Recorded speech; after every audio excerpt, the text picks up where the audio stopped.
Have you ever felt completely alone, fighting against the entire world while everyone around you doubts you? That feeling of walking through a desert with no support, not a single voice believing in your potential. Know this: the greatest winners in history faced exactly that, and what made them triumph wasn't the approval of the masses, but something far deeper, something that lives within each of us. Today, you're going to discover how to win even when no one is on your side. I'll show you powerful lessons from Stoicism that turned slaves into philosophers, soldiers into emperors, and ordinary people into immortal legends. And I promise you this: the final lesson I'll reveal at the end of this video is the most transformative of all.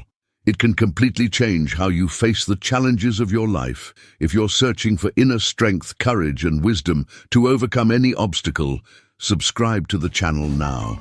Turn on notifications, because what I share here might be exactly what you need to build the life you've always dreamed of. Let's begin with a brutal truth. Walking the path alone is not a sign of failure. It's a sign that you're on the right path. Think about it. When you choose to live by your own values, when you refuse to conform to the mediocrity most people accept, when you walk a different road from the herd, it's natural to be alone for a while. Marcus Aurelius, one of the greatest Roman emperors and a Stoic philosopher, ruled the most powerful empire in the world, yet faced deep solitude in his decisions. In his meditations he wrote that the opinion of the crowd means nothing when you know what is right. Epictetus, who was born a slave and became one of the most respected philosophers of ancient history, taught that no one can make you feel inferior without your consent. He spent years in chains, humiliated, treated as property. No one was on his side, but he discovered something revolutionary. The one thing no one can take from you is your mind, your ability to choose how you respond to what happens. That realization freed him long before he gained physical freedom. When you understand that other people's approval does not define your worth, you become unstoppable. Most people live trapped by the need to please, to be accepted, to receive external validation. They make decisions based on what others will think, not on what they truly believe. And do you know what happens? They live lives that aren't really theirs. They chase other people's dreams. They die without ever having truly been themselves. The Stoics understood that public opinion is like the wind. It constantly changes direction. Today they praise you. Tomorrow they condemn you. Today they love you. Tomorrow they hate you. If you base your inner peace on that, you'll never have peace. Seneca, advisor to Emperor Nero and one of the greatest Stoic thinkers, was exiled, persecuted, and ultimately forced to take his own life. Even in his darkest moments, when everyone abandoned him, he maintained his dignity and principles. He wrote that no matter what happens externally, you always have the power to choose how you respond internally. So let me ask you something. Are you living according to your values or according to other people's expectations? Are you walking your own path or trying to please people who, in the end, don't truly care about you? Think about that. And if this question resonates with you, leave a comment below sharing what's going through your mind right now. Walking the path alone also reveals who you truly are. When a crowd is cheering you on, it's easy to be brave. It's easy to move forward when everyone is encouraging you. But what about when you're completely alone, when there's no applause, no recognition, no one telling you that you're doing the right thing? That's when your true character is tested. That's when you find out whether you truly believe in what you're doing, or if you were just performing for an audience. Marcus Aurelius practiced a powerful mental exercise. He imagined losing everything, losing power, losing wealth, being abandoned by everyone. And then he asked himself, who would I be without any of that? The answer revealed his true self. He realized that stripped of everything, he would still be a human being capable of reason, virtue, and choosing to do what is right. And that no one could take away from him. Have you ever done that exercise? Have you ever asked yourself who you would be if you lost everything? If tomorrow you woke up with nothing, no achievements, no status, no recognition, no people around you, who would you be? The answer to that question is your true foundation. And when you know that foundation, when you understand who you are at your deepest core, nothing can shake you. The truth is, most people never reflect on this. They build their lives on fragile foundations, other people's approval, material success, social status, and when any of those collapse, they collapse too.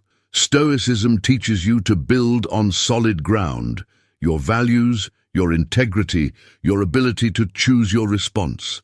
Let me tell you about something Epictetus experienced.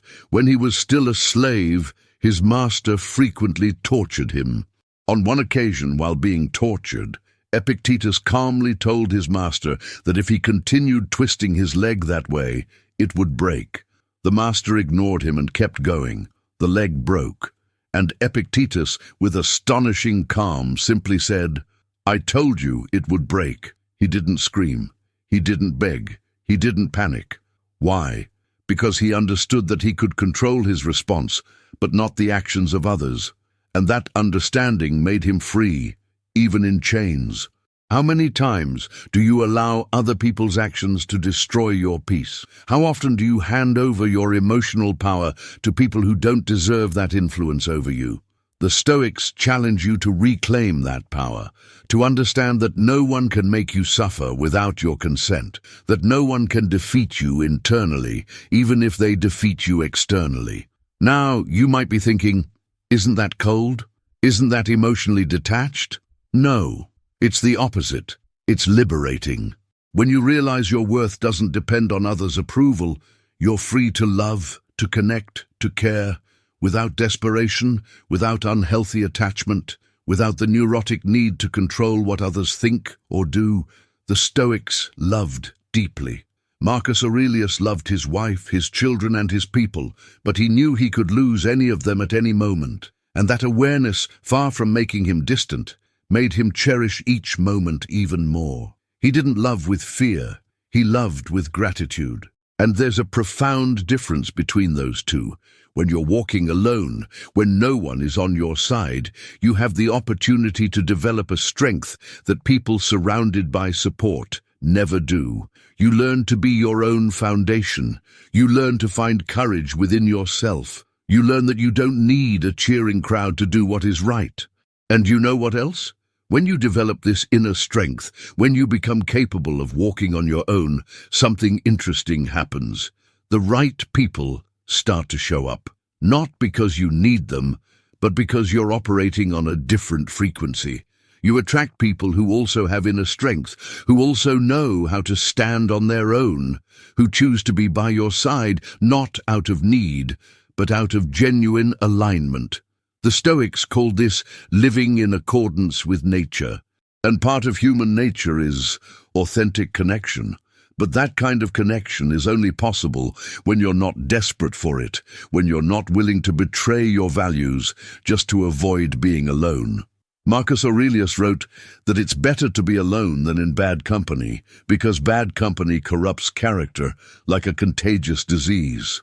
Take a moment to think about the people around you right now. Do they lift you up or pull you down? Do they support your values or pressure you to compromise them? Do they celebrate your wins or quietly resent them?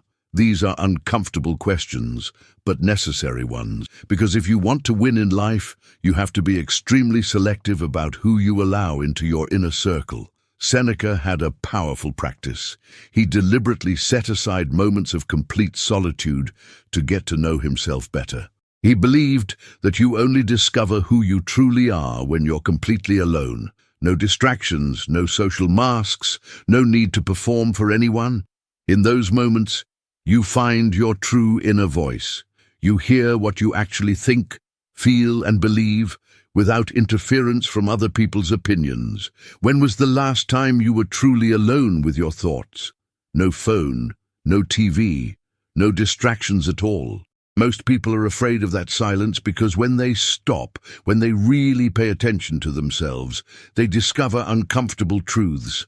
They realize they're living lives they don't want, following paths they never chose, trying to be people they're not.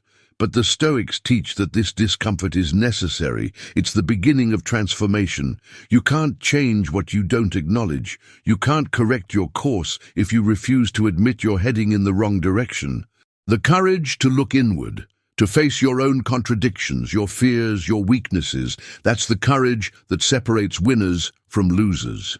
Epictetus said that it's not events that disturb us, but our interpretation of those events. Two people can go through the exact same situation and respond in completely different ways.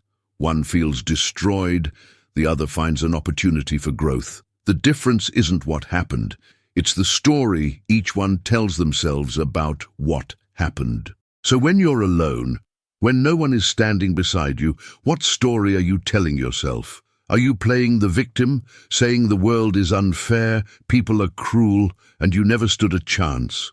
Or are you seeing it as an opportunity to prove to yourself what you're capable of, to build emotional muscles that only grow under pressure?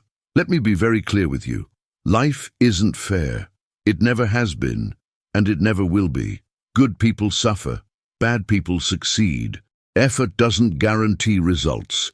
Kindness doesn't guarantee reciprocity. That's the raw reality. And the Stoics didn't deny it. They looked straight at it and said, "So what? I'll do what's right anyway. Not because I'll be rewarded, but because that's who I choose to be." Marcus Aurelius was emperor of Rome, yet he faced constant betrayal.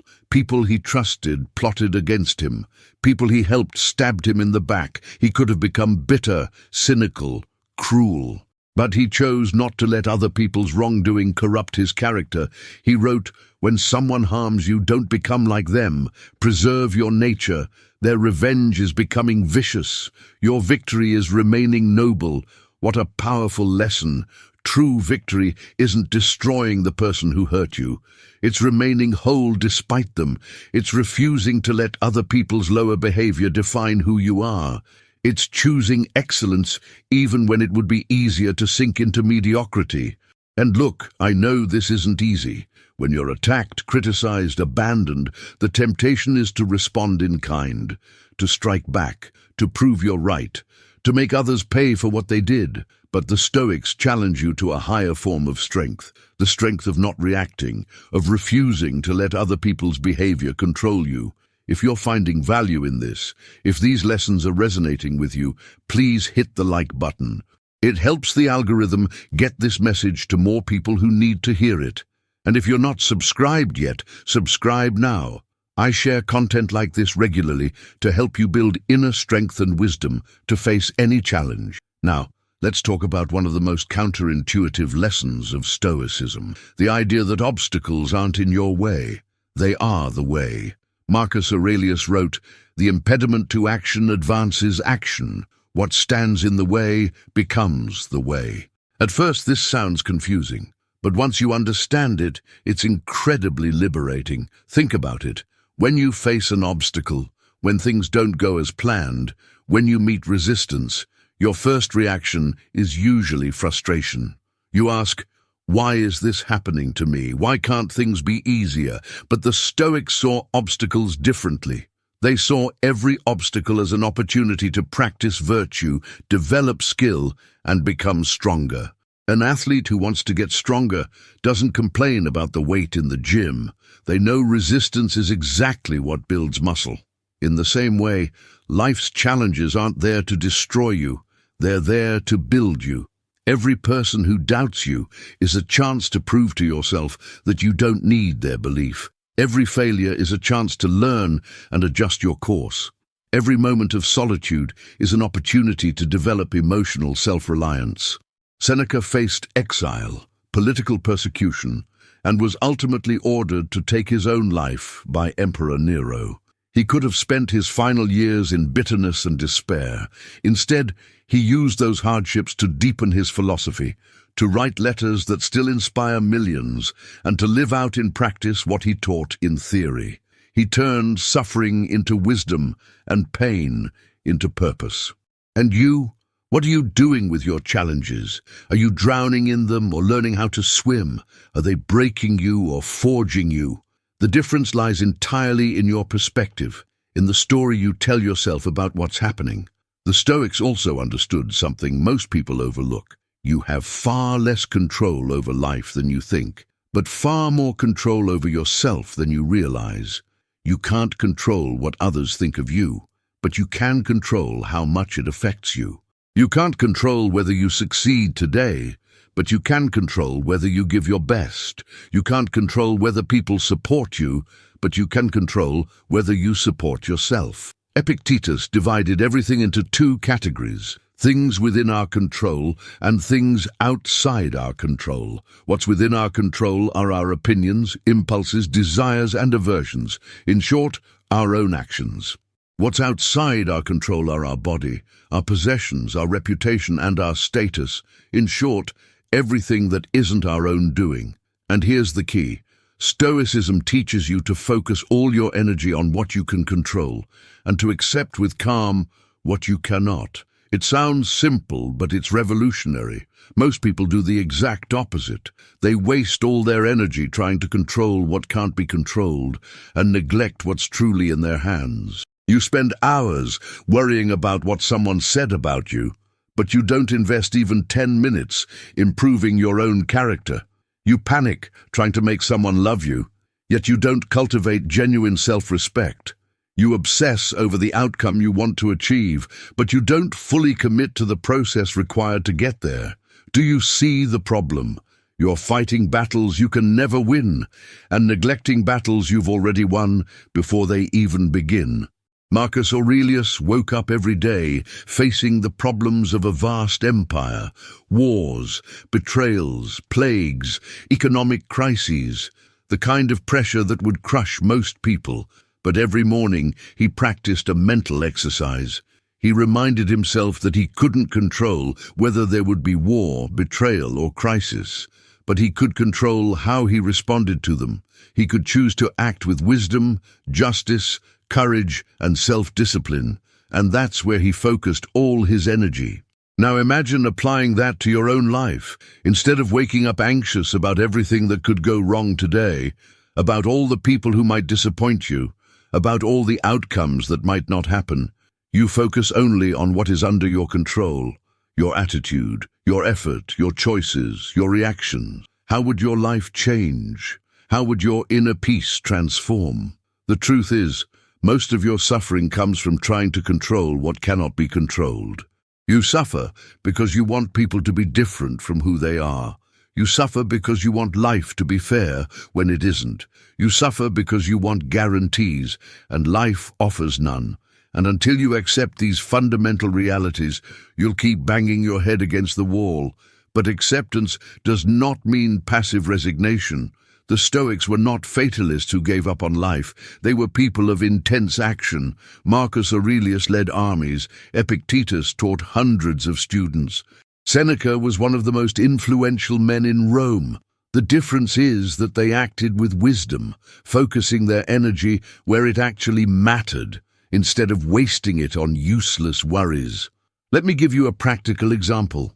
Imagine you're trying to get a promotion at work. You can spend months obsessing over what your boss thinks of you, who else is competing for the position, or whether the company will even promote anyone at all. You can lose sleep worrying about the outcome. Or you can apply Stoic wisdom. You focus entirely on doing the best work possible, on developing the necessary skills, on consistently demonstrating value, and then you calmly accept whatever result comes, because you know you did everything within your control. Do you see the difference? In the first scenario, you're trying to control variables you can't control, which creates anxiety and suffering. In the second, you control what you can and accept the rest, which creates inner peace and, paradoxically, increases your chances of success because you're no longer paralyzed by anxiety. Now let's talk about a truth few people have the courage to admit. Sometimes people aren't against you because you're right and they're wrong. Sometimes you're right and they're not ready to see it yet. Sometimes you're wrong and they're trying to show you that. And sometimes it's not about right or wrong at all, just different paths. The Stoics teach intellectual humility, the ability to recognize that you might be wrong, to be open to feedback, even when it hurts. Marcus Aurelius wrote often about the importance of being willing to change your mind when faced with better arguments. He believed that a strong character is marked by the ability to admit a mistake and correct course. So when you find yourself alone, when no one seems to be on your side, one of the most important questions you can ask is this: could I be wrong? Are these people seeing something I'm not? This doesn't mean doubting yourself constantly or changing direction every time someone disagrees with you. It means real strength includes honest self-examination. Epictetus had students who came to him overflowing with certainty, and the first thing he did was challenge that certainty. He asked questions. He offered different perspectives. He exposed contradictions in their thinking. Why? Because wisdom cannot be built on arrogance. You must be willing to question your beliefs, examine your biases, and recognize your limitations. And here's what's fascinating. When you develop this intellectual humility, when you're genuinely open to being wrong, people start respecting your opinions more, not less. Why? Because they see you're not defending your ego. You're searching for truth. You're not trying to win arguments. You're trying to find the right answer. But here's the delicate balance. Intellectual humility does not mean a lack of conviction. The Stoics had deep principles they were willing to die for. Marcus Aurelius never compromised justice, even when it was politically inconvenient. Seneca maintained his integrity, even when it cost him his life. Epictetus never betrayed his values, even when he was a slave with no power at all. The difference is this: they distinguished between opinions and principles. Opinions can and should change when confronted with better arguments or new evidence. But core principles, the values that define who you are non-negotiable. You need to know the difference. You need to know which hills are worth dying on and which battles aren't worth fighting. If you've made it this far, if you're truly absorbing these lessons, write the word strength in the comments. I want to know how many people are committed to developing the inner strength we're talking about. Now let's talk about solitude versus isolation, because there's a crucial difference. Solitude can be chosen, constructive, transformative. Isolation is usually imposed, destructive, weakening. The Stoics deliberately sought moments of solitude to understand themselves better, to reflect, to grow stronger. But they did not isolate themselves from the world. Marcus Aurelius, despite being emperor and able to live in distant luxury, chose to stay among his soldiers during military campaigns. He slept in the same harsh conditions, ate the same simple food, faced the same dangers. Why? Because he understood that true leadership, true character, is developed through connection with others, not isolation. Epictetus taught in a school, surrounded by students. He didn't retreat into a cave to philosophize alone. He engaged with people, debated, taught, learned, because wisdom isn't a treasure to be hidden. It's a tool to be used for the benefit of all. So when you're walking alone, when no one seems to be on your side, don't make the mistake of isolating yourself completely. Don't build walls so high that no one can climb them. Don't become so self-sufficient that you lose the ability to genuinely connect with others. The inner strength you're developing isn't meant to turn you into an island. It's meant to make you capable of navigating any sea, alone or accompanied. The Stoics had a beautiful concept called cosmopolitanism. They saw themselves as citizens of the cosmos, not just of a city or nation. They believed all human beings share a common rationality, a shared humanity. And that means that even when you feel alone, you're connected to something greater. You are part of humanity, of nature, of the universe. This broader perspective helps you take things less personally. When someone rejects you, it's not because you lack value. It's simply because you weren't compatible with that person at that moment. When you fail at something, it's not because you're a failure. It's because you're human, learning, growing, evolving. And when you're alone, it's not because you're destined for eternal loneliness. It's just one moment in your journey. Marcus Aurelius had a mental exercise he practiced regularly. He would contemplate the universe and the vastness of time. He thought about how many people had lived before him, how many would live after him, and how small his problems were on a cosmic scale. And you know what that did to him? It didn't make him pessimistic or nihilistic. Quite the opposite. It set him free. If everything is so temporary, if nothing truly matters on the scale of the universe, then he was free to choose what would matter to him, and he chose to live with virtue, excellence, and purpose. You can do the same. When you feel overwhelmed by other people's opinions, when rejection feels unbearable, when loneliness weighs too heavily, zoom out. Look at the bigger picture. 100 years from now, none of this will matter. The people judging you today will be gone. The circumstances challenging you now will be history. The only thing that will have mattered is whether you lived according to your values, whether you became the best version of yourself, whether you made a difference in someone's life. And that realization frees you to make bold choices right now. If nothing truly matters on a cosmic scale, then you can take risks, you can fail. You can be rejected, you can be alone for a while, because in the end, the only opinion that really matters is your own opinion of yourself. The only approval you truly need is your own. The only person who has to believe in you is you. Seneca wrote about the concept of memento mori. Remember that you will die. For him, this wasn't morbid, it was liberating. When you truly internalize that your life is finite, that your days are numbered, that one day all of this ends, you stop wasting time on nonsense. You stop living to please people who don't actually care about you. You stop postponing your dreams while waiting for perfect approval or ideal conditions. You begin to live with urgency but without desperation, with purpose but without rigidity, with passion but without attachment.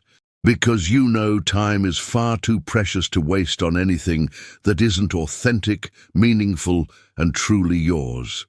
How many years have you wasted trying to be who others wanted you to be? How many opportunities did you let pass because you were afraid of what people would think? How many dreams did you bury because no one believed in them? And more importantly, how much more time are you going to waste before you take control of your own life? The Stoics challenge you to stop waiting. Stop waiting for perfect approval. Stop waiting for the right moment. Stop waiting for someone to come save you, because no one is coming. The cavalry is not on its way. You are the hero of your own story, and if you don't stand up and fight for the life you want, no one will do it for you. Epictetus said that you have two jobs in life, to improve yourself and to help others. Everything beyond that is distraction. All the obsession with status, wealth, fame, and approval, those are distractions from what truly matters. And the more distracted you become, the further you drift from the possibility of living a genuinely meaningful life. So let me ask you directly, what are you doing today to become better than you were yesterday? What skill are you developing? What weakness are you confronting? What fear are you overcoming? And what are you doing to help others? How are you using your talents, your resources, your time to make a difference in someone's life? If you don't have clear answers to those questions, it may be time to reevaluate how you're spending your days. Because days turn into weeks, weeks turn into months, months turn into years, and before you know it, an entire life has passed. And you never truly lived. You merely existed. You merely survived. You merely reacted to what happened instead of actively creating the life you wanted. Marcus Aurelius had a powerful line, "It is not death that a man should fear, but never having truly lived." Think about that. Most people don't die physically. They die emotionally, spiritually, creatively, long before the body stops functioning. They give up on their dreams. They accept lives they never wanted. They settle for mediocrity because it's easier than fighting for excellence. And the Stoics tell you, don't do that. Don't be just another one. Don't be someone who lives in quiet desperation, pretending everything is fine while slowly dying inside. Have the courage to be authentic. Have the courage to pursue what you truly want. Have the courage to be alone for a while, if that's what it takes to live according to your values. Because here's a truth no one tells you. Temporary loneliness is infinitely better than constant company that forces you to betray yourself. It's better to be alone and at peace than surrounded and in inner conflict. It's better to have a few true friends than many fake ones. It's better to be rejected for who you truly are than accepted for who you are not. Seneca spent years of his life in exile, isolated, cut off from everything he knew. During those years, he could have sunk into self-pity. He could have blamed others for his situation. He could have given up entirely. But he didn't. He used that time to study, to write, to deepen his philosophy. He turned what could have been the worst years of his life into the most productive ones. And you, what are you doing with your moments of solitude? Are you drowning in self-criticism, or are you using that time to rebuild yourself? Are you blaming the world, or are you taking responsibility for creating a better life? Are you waiting for someone to rescue you, or are you becoming your own savior? The Stoics believed deeply in self-discipline, not punitive discipline, but liberating discipline. The discipline to wake up early, even when you don't feel like it. The discipline to do the work even when you're not inspired. The discipline to keep promises to yourself even when no one is watching, because every time you keep a promise to yourself, you build self-trust. And every time you break one, you weaken it. Think about how many times you promised yourself you'd start that diet, that project, that course, that new habit, and how many times you broke that promise. Each time you do, you teach your subconscious that your words don't matter, that you're not reliable, that you don't follow through, and then you wonder why you don't believe in yourself, why you lack confidence, why you doubt your own ability. Marcus Aurelius wrote that the quality of your life is determined by the quality of your thoughts. If you constantly think thoughts of failure, inadequacy, and victimhood, your life will reflect that. But if you discipline your mind to think thoughts of strength, capability, and responsibility, your life will change. And disciplining the mind doesn't mean suppressing negative emotions or pretending everything is fine when it isn't. It means recognizing your thoughts without being ruled by them, observing your emotions without being dragged around by them, consciously choosing where to place your attention. Epictetus had a simple but powerful exercise. Whenever a disturbing thought arose, he would ask, "Is this under my control?" If it wasn't, he let it go. If it was, he took immediate action. He didn't ruminate. He didn't obsessively analyze. He didn't torture himself with endless possibilities. He decided and he acted. Imagine living like that. Imagine the peace of mind you'd have if you stopped ruminating over things you can't control. If you stopped replaying past decisions you can't change. If you stopped worrying about futures that may never happen. And instead, you focused all your energy on the present, on what you can do right now in this exact moment to improve your situation. This is the essence of Stoic power, focused action in the present, not diluted by regrets about the past or anxieties about the future, fully concentrated on what you can do right now. And when you live this way, when you truly embody it, you become an unstoppable force. Because while everyone else is paralyzed by indecision, you're taking action. While everyone else is waiting for the perfect moment, you're seizing the moment you have. Seneca wrote that it's not because things are difficult that we don't dare. It's because we don't dare that things are difficult.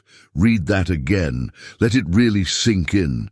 Most of the things you believe are impossible aren't actually impossible. They seem impossible because you haven't had the courage to try. They look gigantic because you're observing them from a distance. But when you move closer, when you actually begin to act, you discover they were much smaller than they appeared. How many times have you avoided doing something because it felt too intimidating? And then, when you finally gathered the courage and did it, you realized it wasn't nearly as terrible as you imagined. That's proof that the fear you feel rarely matches the reality you face. Fear amplifies, it distorts, it exaggerates, and the more you feed it with inaction, the more it grows. The Stoics teach the opposite: act despite fear. Not to wait for fear to disappear, because it never completely does, but to act anyway. Courage isn't the absence of fear. It's action in the presence of fear. It's saying, I'm afraid, and I'll do it anyway. It's acknowledging vulnerability without allowing it to paralyze you. Marcus Aurelius led armies into battles where he could die at any moment. Was he afraid? Of course. But he didn't let fear dictate his actions. He did what needed to be done because it was right, because it was his duty, because it was who he chose to be. And that's the mark of a true leader. Not someone who feels no fear, but someone who acts correctly despite it. And you don't need to be an emperor to apply this. You can apply it by talking to someone who intimidates you, by starting the project that scares you, by ending the relationship that traps you, by changing the career that suffocates you, by speaking a difficult truth, by standing up for an important value. These are all battles that require courage, and all of them are opportunities to prove to yourself what you're capable of. Epictetus said, "The difficulties reveal who people truly are." Anyone can be brave when everything is going well. Anyone can be kind when they're treated kindly. Anyone can be patient when they're not being tested. But who are you when things get hard? When you're attacked unfairly, when you're suffering without having done anything to deserve it? That's when your true character is revealed. The Stoics challenge you to use these difficulties not as excuses to be less than you can be, but as opportunities to become more. When someone treats you poorly, it's an opportunity to practice forgiveness. When you fail, it's an opportunity to practice resilience. When you're alone, it's an opportunity to practice self-reliance. Every challenge is a teacher in disguise, if you're willing to learn the lesson. But here's the problem. Most people don't want to learn. They want to complain. They want to blame. They want someone else to fix their problems. And while they remain in this victim mindset, they never grow. They just repeat the same destructive patterns, the same toxic dynamics, the same mistakes, expecting different results. Insanity, they say, is doing the same thing over and over again and expecting different results. And look how many people live in insanity. They complain about not having money, but never change their financial habits. They complain about unhealthy relationships, but never work on themselves. They complain about lack of success, but refuse to do the necessary work. And then they blame the world, the system, or other people for their situation. The Stoics call you to something radically different. Total responsibility. Not responsibility for everything that happens to you, because much of life is outside your control, but total responsibility for how you respond to what happens. Responsibility for your choices, your actions, your reactions.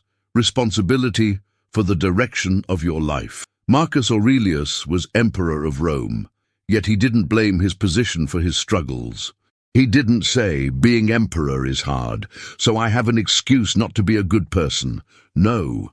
He said, I'm emperor, so I have an even greater responsibility to live with virtue, to set an example, to do good. He saw power not as privilege, but as responsibility. And you, how are you viewing your circumstances? As excuses or as responsibilities? If you have an education, you have a responsibility to use it well. If you have resources, you have a responsibility to share them wisely. If you have talents, you have a responsibility to develop them fully. If you have influence, you have a responsibility to use it for good. Seneca said that life is like a play. You don't choose the role you're given, but you choose how you play it. You may have been born into difficult circumstances, but you can choose how to respond to them. You may have experienced trauma, but you can choose not to let it define you. You may be alone right now, but you can choose to use that solitude to grow stronger. And here's something important. Choosing isn't always easy. Often, choosing the right path is the hardest thing of all. It's easier to blame others than to take responsibility. Easier to quit than to persevere, easier to conform than to stand out, easier to follow the crowd than to walk alone. But easy rarely leads to anything meaningful.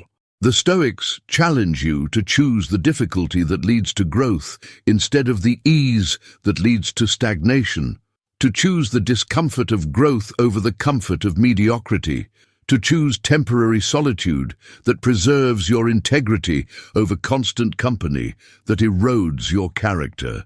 Epictetus had students who came to him looking for magic formulas, quick tricks, shortcuts to wisdom, and he disappointed them quickly. He told them, there are no shortcuts. There is only the work. The daily work of examining your thoughts. The constant work of aligning your actions with your values. The persistent work of becoming better day after day, choice after choice. And that work never ends. You never reach a point where you can say, that's it. I'm wise now, I'm strong now, I don't need to try anymore, because life keeps testing you. New obstacles appear. New temptations arise, new opportunities to fail or to grow present themselves. And you must keep choosing, keep striving, keep committing. Marcus Aurelius was emperor, had everything one could want materially, and still wrote his meditations every night, reminding himself of Stoic principles, examining his actions, mentally preparing for the challenges of the next day. Why? Because he knew that the moment you stop striving to be better is the moment you start becoming worse. There is no moral plateau. You are always rising or falling. So where are you right now? Are you rising or falling, becoming stronger or weaker, building character or letting it decay, creating the life you want or just letting life happen to you? These are difficult questions, but essential ones. And if you realize you've been falling, weakening, losing direction, don't panic. Don't drown in guilt or despair. The Stoics teach that you can always change course. You can always make a better choice. You can always begin again. The past is gone. The future doesn't exist yet, but the present is here right now, offering you the chance to choose differently. And now we arrive at the most powerful lesson of all. The one I promised at the beginning, the one that can completely change how you live. Are you ready? Here it is. You've already won. That's right. You already won the moment you chose to live according to your values, regardless of external outcomes. You already won the moment you decided to stay true to yourself, even if that meant standing alone. You already won the moment you understood that true victory isn't over other people. It's over yourself. The Stoics had a radically different understanding of success. For them, success wasn't wealth, fame, power, or approval. Success was living virtuously. It was acting with wisdom, justice, courage, and self-control. It was doing what's right, regardless of the consequences. And when you truly understand this, when you internalize it, you become invincible. Because no one can take your virtue away from you. No one can stop you from acting with integrity. No one can destroy your inner victory. Marcus Aurelius ruled the greatest empire in the world, yet he knew he could lose everything at any moment, and he was at peace with that. Why? Because his victory didn't depend on being emperor. His victory was being a good man, a virtuous human being. And that was something he could be under any circumstance, with any title or no title at all, with absolute power or as a powerless slave. Epictetus proved this through his life. He was born a slave. He was tortured. He was humiliated. He owned nothing in material terms, and yet he was internally free. He was victorious because he chose virtue. And when he was eventually freed and became a teacher, his essence didn't change. He remained the same principled person because his victory never depended on external circumstances. Now, think with me for a moment. What does this mean for you? It means you can stop chasing external validation. You can stop measuring your worth by what other people think. You can stop defining success by society's standards. And you can start living by your own values, your own principles, your own definition of a life well lived. That kind of freedom is beyond anything else. Imagine waking up tomorrow not caring whether people approve of your choices, not because you're arrogant or indifferent, but because you know you're living according to what you believe is right. Imagine doing your work not to impress anyone, but because it's the work you chose and you're committed to doing it with excellence. Imagine loving people not because you need them, but because you choose to love them without neurotic attachment, without impossible expectations. Seneca demonstrated this perfectly at the end of his life. When Emperor Nero ordered him to commit suicide, Seneca didn't beg, he didn't negotiate, he didn't panic. He faced death with the same calmness with which he had lived. He comforted his friends as they wept. He told them he had lived a good life and was at peace, and then calmly he drank the poison. That is Stoicism's final victory. Not even death can defeat you when you've lived virtuously. Now, I know this may sound extreme. You might be thinking, I'm not facing death. I'm just dealing with rejection, loneliness, self-doubt. But the principle is the same. If you can face death with serenity after living virtuously, you can certainly face anything smaller with that same calm. Rejection can't destroy you. Loneliness can't break you. Doubt can't defeat you, because your victory doesn't depend on any of that. So how do you apply this practically in your life today? First, define your values. Not the values society tells you to have, not the values your parents want for you, not the values that make you popular or rich, but the values that resonate deeply with who you truly are. Honesty, courage, compassion, justice, growth, freedom. What are the principles you refuse to compromise, no matter what? Second, live those values every single day, in every decision, every action, every word. Not perfectly, you will fail. The Stoics failed too, but consistently, persistently, with a commitment to return to the path whenever you stray. Marcus Aurelius wrote openly about his own failures, about losing patience, judging unfairly, acting without wisdom. But he never quit. He kept trying. Third, accept the consequences of your choices with serenity. If you choose integrity, you may lose opportunities that require compromising your values. Accept it. If you choose authenticity, some people may reject you. Accept it. If you choose your own path, you may be alone for a while. Accept it, because the cost of betraying your values is infinitely higher than any external reward you could gain. Fourth, find meaning in the process, not just the outcome. The Stoics teach that the value lies in the virtuous action itself, not in what it produces. If you help someone because it's the right thing to do, you've already won, whether they thank you or not. If you work with excellence because you chose to be excellent, you've already won, whether you're promoted or not. If you love because you chose to love, you've already won, whether that love is returned or not. See how this changes everything? You stop being a hostage to external results. You stop living in constant anxiety about what will happen.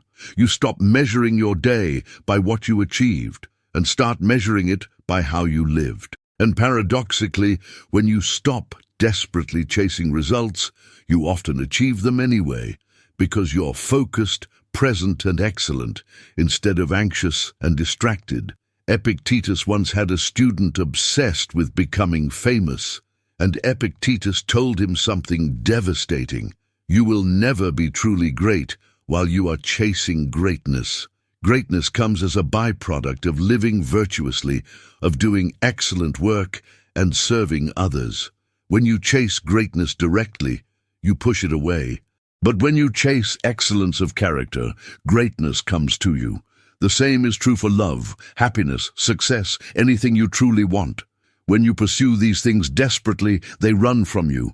But when you become the kind of person who naturally attracts them, when you live with virtue, authenticity, and purpose, they appear. Not because you hunted them, but because you became a magnet for them. So what's your next step? It's simple, but it's not easy. Start today, right now. Choose one value that matters to you and live it today. If it's courage, do one thing that scares you. If it's honesty, tell a hard truth. If it's compassion, help someone who needs it. If it's excellence, do your work better than it needs to be done. One value, one action, today and tomorrow. Do it again and the next day and the next. Don't wait for motivation. Don't wait for inspiration. Don't wait for the perfect moment. Just act. Because the Stoics taught that motivation comes after action, not before it. You act, and then motivation follows. You practice virtue, and then you become virtuous. You act with courage, and then you become courageous. Marcus Aurelius summed all of this up perfectly with one sentence: the best revenge is not to be like your enemy.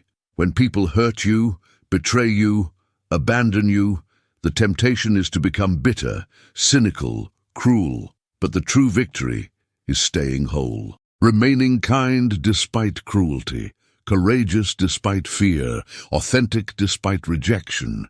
And in the end, when you look back on your life, what will really matter? How many people applauded you? How many likes you got? How much money you made? Or whether you lived with integrity? Whether you stayed true to your values? Whether you made a difference in someone's life? Whether you became the best version of yourself? The Stoics give us the answer. The only thing that truly matters is whether you lived virtuously. Everything else is secondary. Everything else is temporary. Everything else can be taken from you, but no one can take away the fact that you chose to live with excellence, that you chose to do what was right, that you chose to be truly yourself. So, are you alone right now? Good. Use this time to grow stronger. Does no one believe in you? Perfect. Prove to yourself what you're capable of. Are things not going according to plan? Excellent. Learn, adapt, grow. Because every one of these challenges is a disguised opportunity, an opportunity to practice virtue, to become stronger, to win the only battle that truly matters, the battle to become the best version of yourself. And that victory can never be taken from you. No matter what happens externally, you've already won internally. And when you live with that certainty, with that inner peace, that unshakable strength, you become unstoppable. Not because nothing can hurt you, but because nothing can destroy you. Not because you never fall, but because you always rise again. If you watched all the way to the end, if these lessons resonated with you, if you're committed to living this way, I challenge you to do 3 things right now. First, subscribe to this channel and turn on notifications so you don't miss content that will strengthen and guide you on this journey. Second, share this video with someone who's struggling, who feels alone, who needs to hear these truths. You might be exactly what they need today. And third, in the comments, write which value you're choosing to live today and what concrete action you'll take to begin this transformation. Now look at the screen. I'm going to show you 2 videos that will deepen these lessons even further. One on building unshakable mental strength and another on finding purpose when everything feels meaningless. They'll perfectly complement what you learned here and give you practical tools to apply Stoicism in your life. Remember, you don't need anyone's approval to begin. You don't need perfect conditions. You don't need a crowd supporting you. You only need one decision, the decision to live with virtue, to be authentic, to do what's right, regardless of who stands with you or not. Because when you make that choice, when you truly live this way, you've already won, and that victory, my friend, is eternal.